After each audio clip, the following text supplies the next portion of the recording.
Assalamualaikum warahmatullahi wabarakatuh. Salam sejahtera bagi kita semua.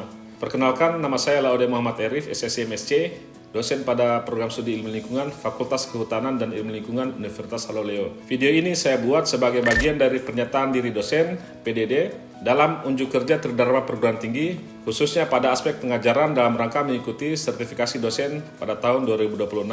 Sebelum saya memasuki tahap perkuliahan tatap muka di kelas, terlebih dahulu saya ingin menjelaskan secara singkat rencana pembelajaran semester atau RPS pada mata kuliah Ekologi Kars. Adapun kode mata kuliah Ekologi Kars yaitu MBA 66042 dengan jumlah SKS 3 SKS yang terdiri dari 2 SKS teori serta 1 SKS praktikum.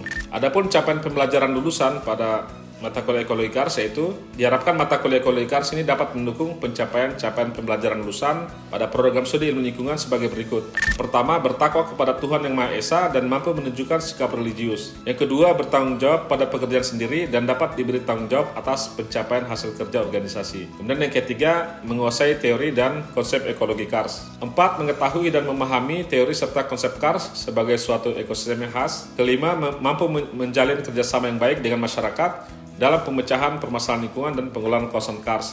Yang keenam, mampu mengambil keputusan secara tepat dalam konteks penyelesaian masalah yang berkaitan dengan kawasan Kars. Dan yang terakhir yaitu menunjukkan sikap bertanggung jawab atas pekerjaan di bidang keahliannya secara mandiri. Adapun capaian pembelajaran mata kuliah atau CPMK, setelah mengikuti mata kuliah ini, mahasiswa diharapkan mampu memahami konsep-konsep dan teori ekologi Kars, menjunjung tinggi nilai-nilai kemanusiaan dalam menjalankan tugas berdasarkan agama, moral, dan etika, menjelaskan kembali kaidah dan prinsip-prinsip pengelolaan kawasan Kars secara ilmiah dan berkelanjutan. Adapun deskripsi singkat mata kuliah ekologi Kars membahas konsep dasar ekologi kawasan Kars sebagai suatu ekosistem khas yang memiliki nilai ekologis, hidrologis, sosial, dan ekonomi yang penting. Materi perkuliahan mencakup proses pembentukan Kars, karakteristik dan tipe-tipe Kars, persebaran kawasan Kars di Indonesia khususnya di Sulawesi Tenggara, peran kawasan Kars sebagai penyimpan air, penyerap karbon, habitat flora dan fauna, serta sumber daya alam yang dimanfaatkan oleh masyarakat. Selain itu, mata kuliah ini juga membahas berbagai permasalahan yang dihadapi kawasan Kars akibat aktivitas dari manusia, serta bagaimana upaya perlindungan, konservasi, dan pengelolaan kawasan Kars secara berkelanjutan melalui kegiatan pembelajaran teori dan praktikum di lapangan. Metode pembelajaran mata kuliah ekologi Kars yaitu dilaksanakan melalui berbagai pendekatan pembelajaran yang berpusat pada mahasiswa atau student center learning dengan menggunakan berbagai metode diantaranya yaitu kuliah interaktif, tanya jawab, diskusi kelas, penugasan individu maupun kelompok, tukar pikiran dan presentasi, praktikum, serta pembelajaran berbasis studi kasus serta materi perkuliahan. Media pembelajaran digunakan diantaranya itu PowerPoint, LCD, laptop, pointer, serta berbagai referensi ilmiah yang relevan. Dalam mata kuliah ekologi Kars ini menggunakan berbagai referensi, diantaranya Ahmad dan Hamzat tahun 2016, yaitu database Kars Sulawesi Selatan oleh Badan Lingkungan Hidup Daerah Provinsi Sulawesi Selatan. Selanjutnya Bahagiarti tahun 2004, yaitu mengenal hidrogeologi Kars yang diterbitkan oleh Pusat Studi Kars Lembaga Penelitian dan Pengabdian kepada Masyarakat UPN Yogyakarta. Selanjutnya itu Eko Haryono 2016, Pedoman Praktis Survei Terintegrasi Kawasan Kars diterbitkan oleh Fakultas Geografi Universitas Gadjah Mada. Kemudian Haryono dan Aji, Geomorfologi dan Hidrologi Kars, yaitu bahan ajar oleh kelompok studi Kars Fakultas Geografi Universitas Gadjah Mada. Selanjutnya Labacu Sudia 2018 dan kawan-kawan, Survei Sumber Air Kabupaten Buton Tengah diterbitkan oleh Bapeda Kabupaten Buton Tengah serta LPPM Universitas Haloleo. Yang keenam yaitu Labacu Sudia dan kawan-kawan tahun 2015, yaitu Survei Sumber Air Kabupaten Muna, Dinas Pekerjaan Umum Sumber Daya Air Provinsi Sulawesi Tenggara. Dan yang terakhir yaitu buku dan jurnal ilmiah yang relevan dalam bidang ekologi Kars, geomorfologi, hidrologi Kars, konservasi, serta pengelolaan kawasan Kars. Sekian dan terima kasih. Berikut video perkuliahan tatap muka di kelas. Selamat menyimak. Assalamualaikum. Waalaikumsalam warahmatullahi wabarakatuh. Oke, baik. Bagaimana kabarnya adik-adik semua? Alhamdulillah Sehat semua ya? Ya. Baik, alhamdulillah semuanya segar-segar nih ya. Berarti ini semua siap untuk menerima perkuliahan hari ini ya. Nah, jadi sebelum kita mulai kuliah, saya akan mengecek kehadiran dulu ya adik-adik ya. Baik, saya akan absen. Marfam Hadir Pak. ya, hadir ya. Dan Naswa Salsabila ada? Ode Ali Mustika, Hadir Pak. Intan Yusmawati, Hadir Pak. Muhammad Bilal Syaban Anur. Hadir Pak. Ya, jadi hadir semua ya. Siapa? Oke, baik.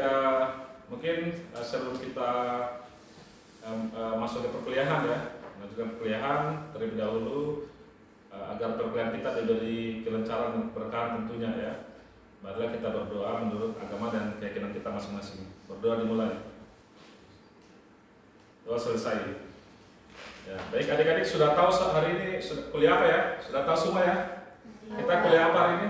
Ekonomi Kars. Ya, ekologi Kars ya. Nah, baik. Jadi adik-adik sekarang sudah kuliah di semester 6 ya. Jadi mata kuliah ekologi Kars merupakan salah satu mata kuliah pilihan di semester 6 ya tentunya. Nah, jadi sebelumnya adik-adik sudah mendapatkan mata kuliah tentang ekologi ya. Jadi tentunya untuk mata kuliah ekologi Kars ini nanti bukan lagi sesuatu yang asing bagi adik-adik ya, karena adik-adik telah mendapatkan mata kuliah ekologi di semester 3 ya. Jadi nanti kita akan lebih banyak berbicara tentang Kars itu sendiri ya. Oke, baik, slide-nya belum kelihatan ya? Belum, Pak. Oke, ya belum kelihatan ya. Oke, itu sekarang sudah kelihatan? Sudah, Pak. Oke, ya baik. Ini kelihatan di slide saya ya. Mata kuliahnya ekologi Kars. Nah, mata kuliah ekologi Kars ini SKS-nya itu 3 SKS ya. Ya. Nah, jadi selain dari teori, nanti juga adik-adik akan mendapatkan praktikum ya, 1 SKS praktikum. Nah, jadi mata kuliah ini adalah mata kuliah pilihan ya adik-adik. Nah, sebelumnya tentunya sudah pernah mendengar kata ekologi ya. Iya, Pak, sudah. Ada yang tahu tidak apa itu ekologi? Ada yang bisa menjawab? Silakan, ada yang bisa menjawab? Oke, baik. Mungkin ya silakan. Saya, Pak. Nasrul ya. Saya. Ya. Baik. Terima kasih atas kesempatan yang telah diberikan. Langsung saja Pak, perkenalkan saya Salsabila dengan NIM M1B1222094. Di sini saya akan menjelaskan apa itu ekologi. Ekologi adalah ilmu biologi yang mempelajari hubungan timbal balik antara makhluk hidup. Oke, antara makhluk hidup dan ada yang kurang ya jawabannya. Makhluk hidup dan lingkungan. Oke, ya makhluk hidup dan lingkungannya ya. Nah ini penting beri aplaus ya untuk Naswa. Nah ini penting bagi jurusan ilmu lingkungan ya, karena ekologi itu merupakan dasar dari ilmu lingkungan ya. Jadi mungkin kalau saya bisa perjelas jawaban dari teman kita Naswa tadi ya, dari Naswa, bahwa ekologi itu adalah ilmu yang mempelajari tentang hubungan timbal balik ya antara makhluk hidup dan lingkungannya ya, gitu. Atau bisa juga dengan kata lain, ekologi itu merupakan ilmu yang mempelajari interaksi ya, yang menentukan distribusi dan kemelimpahan suatu organisme ya. Nah, jadi di sini selain ekologi ada juga Kars ya. Jadi ekologi itu mungkin saya ingatkan kembali ya di mata kuliah ekologi dasar ya, bahwa ekologi itu terdiri dari 2 kata, yaitu oikos dan logos ya adik-adik ya. Sebelum saya melanjutkan perkuliahan, sebelumnya adik-adik harus tahu ya apa tujuan dari pembelajaran ya. Pembelajaran kita yang pertemuan pertama yang lalu kita sudah kontrak perkuliahan ya. Nah ini merupakan pertemuan kedua ya. Jadi tentunya adik-adik untuk melakukan sesuatu itu harus mengetahui tujuannya ya. Nah, jadi tujuan perkuliahan kita yaitu untuk mengetahui apa sih pengertian dari ekologi dan lahan Kars ya. Seperti yang saya sampaikan di pembuka perkuliahan. Kemudian apa saja sih faktor yang yang membentuk Kars ya, serta bagaimana ciri-ciri khas dari Kars ya.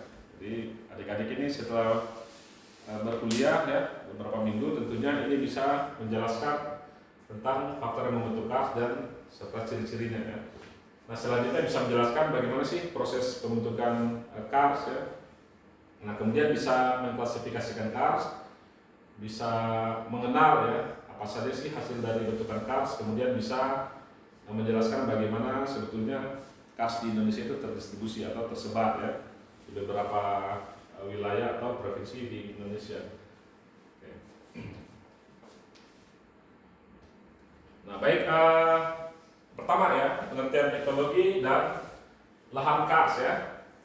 Nah, tadi sudah dijawab oleh Naswa ya, saya ulangi kembali adik-adik ya, bahwa ekologi itu merupakan ilmu yang mempelajari hubungan antara makhluk hidup dan lingkungannya ya.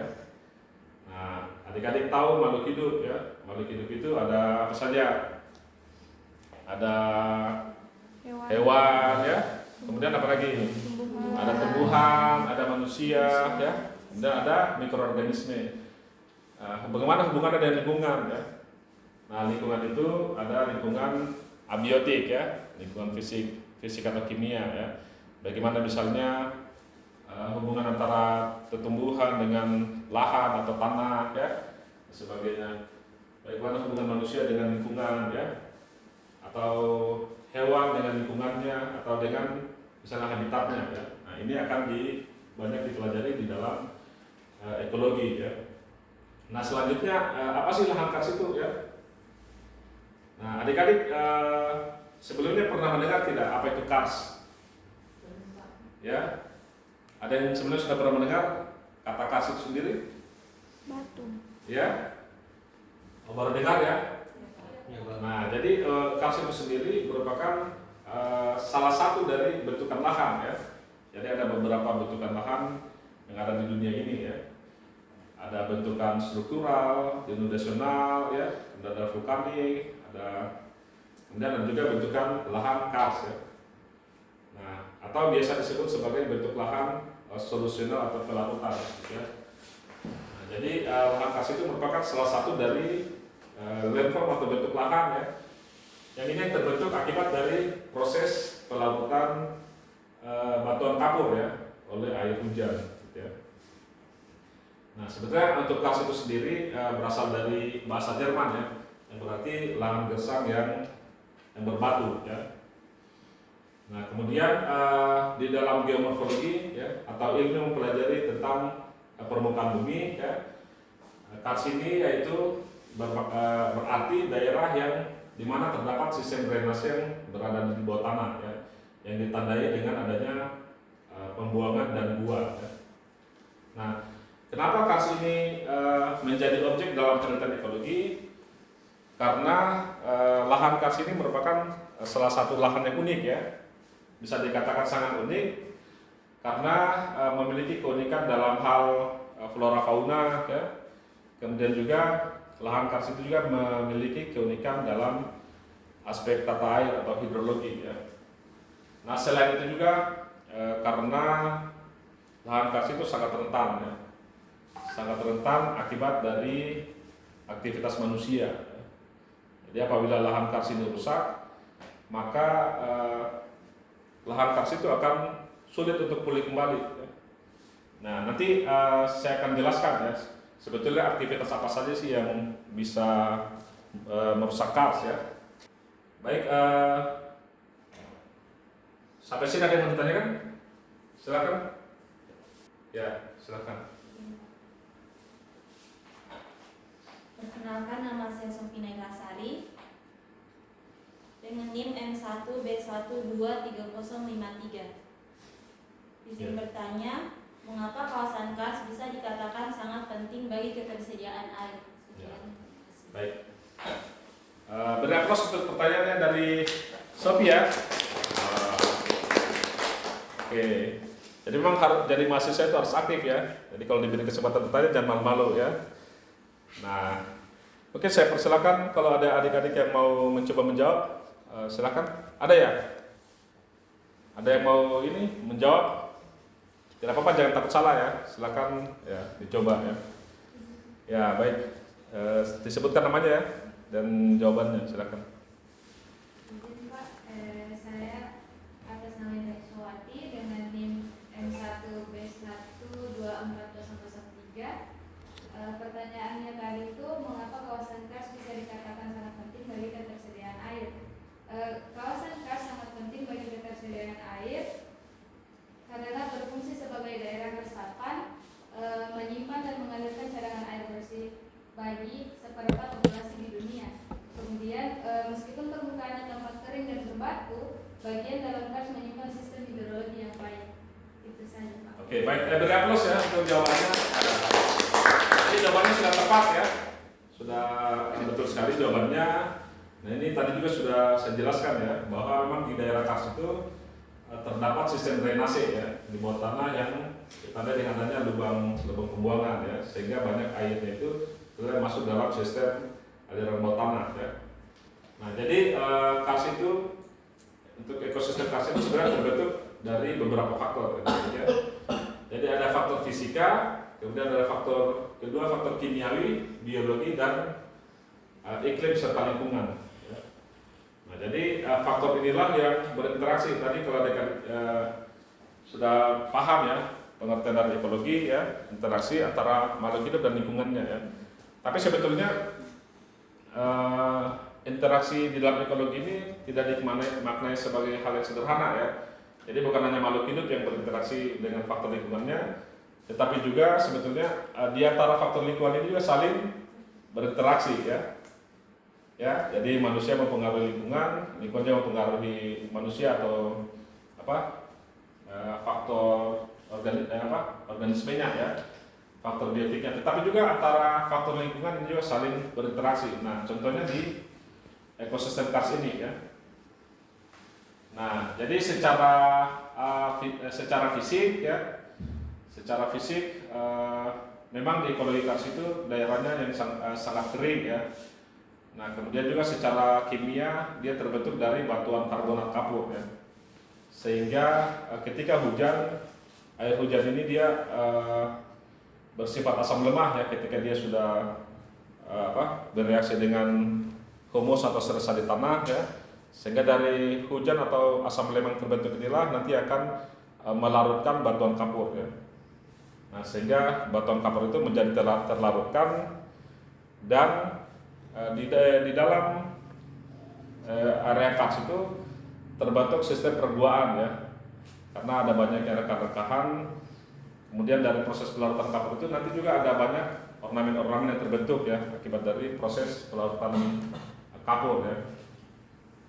Misalnya di sini adik-adik pernah ada yang masuk di dalam gua ya?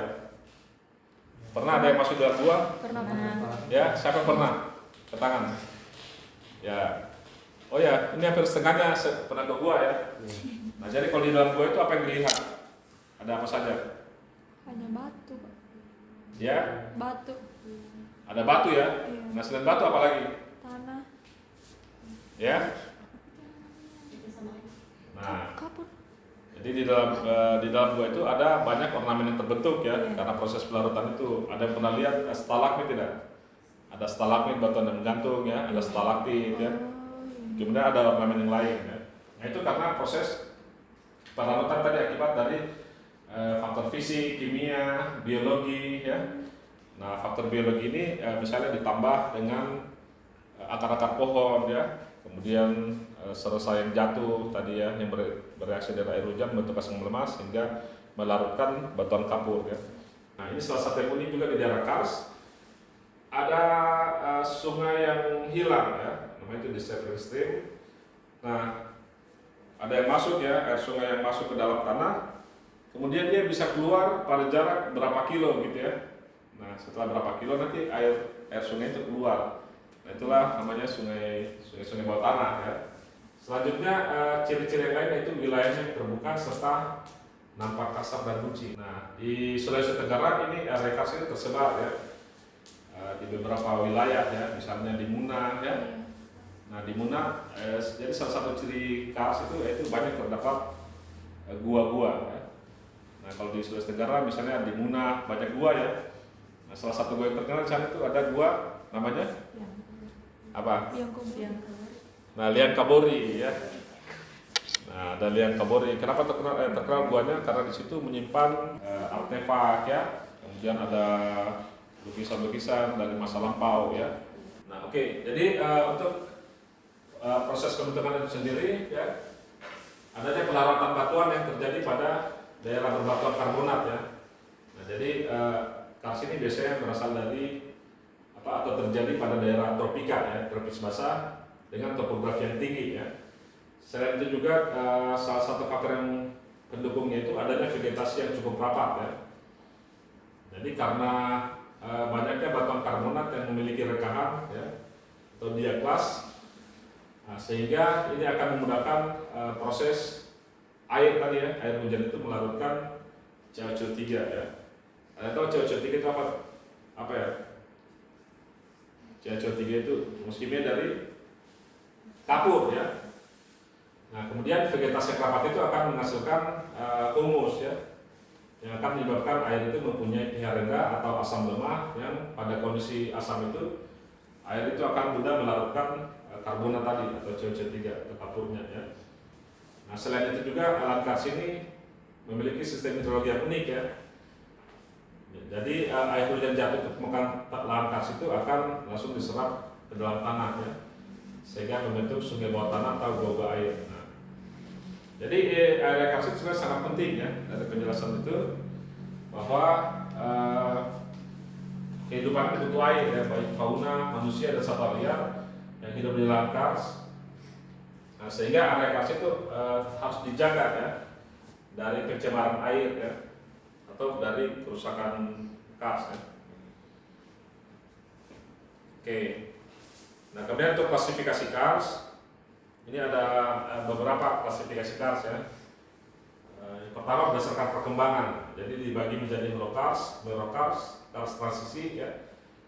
Kemudian untuk di Rusia itu sendiri dibagi atas beberapa ya, ada bare kars, cover kars atau tertutup ya, kars yang terkubur, kemudian kars kerucut atau dan juga permafrost ya.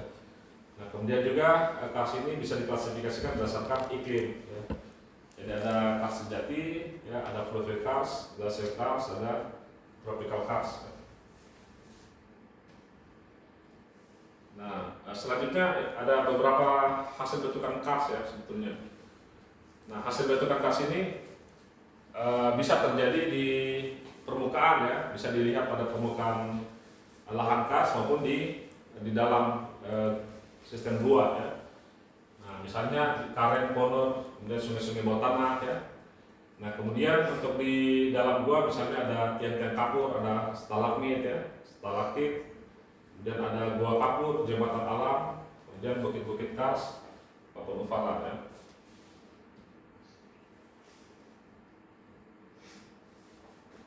Nah, ini bisa dilihat di gambar ya. Nah, ini di gambar ini beberapa bentukan dari kars ya.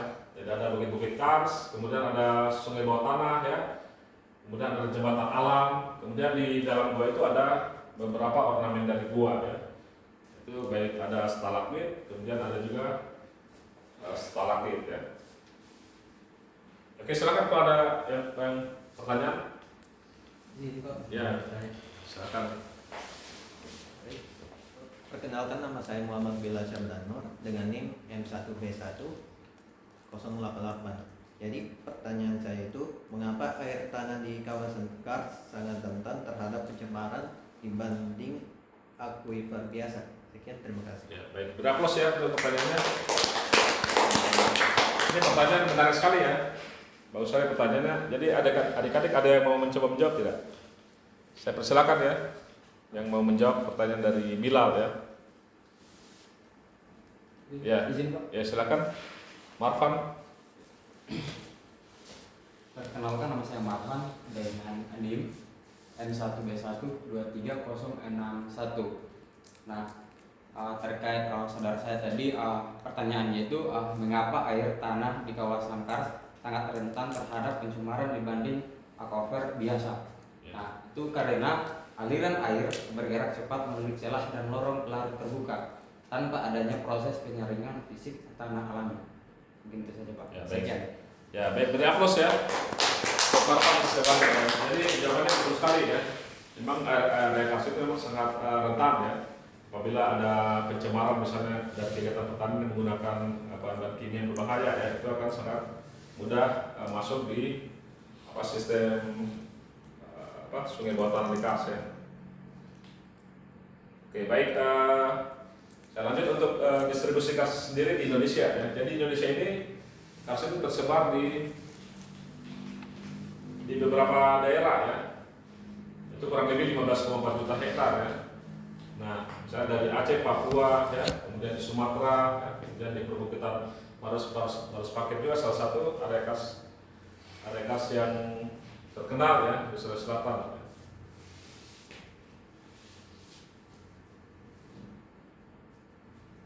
Oke, nah, itu persebaran kas Indonesia ya.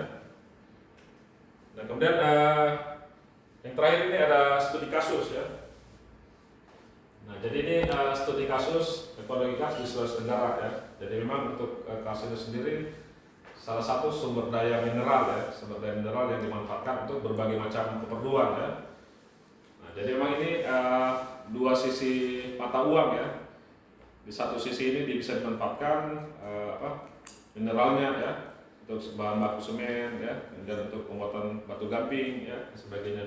Namun di sisi lain ini rentan ya, rentan kerusakan tadi yang bisa merusak sistem air ya atau sungai kita, kemudian juga bisa mempengaruhi keragaman hayati yang ada di area kars ya. Nah jadi untuk di Sulawesi Tenggara itu studi kasusnya bisa di Penai Utara ya, itu dimanfaatkan untuk tambang ya. Nah sehingga adik-adik sebagai calon environmentalis ya atau tenaga ahli di bidang lingkungan ini harus bisa mempertimbangkan ya bagaimana pemanfaatan sumber daya alam berkelanjutan ya. Jadi tidak saja berpikir bagaimana sumber daya kars ini kita eksploitasi, tapi bagaimana dikonservasi ya, karena di situ punya nilai penting tadi ya. Itu diantaranya nilai penting dari aspek jasa lingkungan, misalnya untuk tata air dan aspek keanekaragaman hayati ya. Nah, jadi di sini ada beberapa hal yang bisa menyebabkan kerusakan kars ya, yaitu adanya pembukaan hutan ya. Tentunya kalau misalnya mau menambang itu harus membuka lahan ya, harus clear dan sebagainya sehingga terjadi perubahan tutupan hutan. Nah kalau hutannya berkurang tentunya akan menyebabkan berkurangnya infiltrasi ya. Kemudian terjadi tadi ya seperti pertanyaan di awal tadi ya, akan menyebabkan penurunan pengisian air tanah ya. Kemudian mengakibatkan debit mata air menurun serta bisa menyebabkan kekeringan ya. Kualitas air menurun serta ketersediaan air bersih juga menurun. Ya. Nah, jadi di sini dari studi kasus Sulawesi Tenggara ya.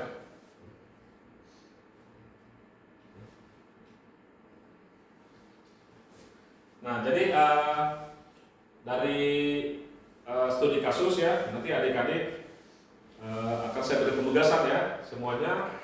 Nah, di sini ada beberapa pertanyaan diskusi. Nanti adik-adik bisa mengambil studi kasus di daerah Sulawesi Tenggara ya. Ada beberapa pertanyaan.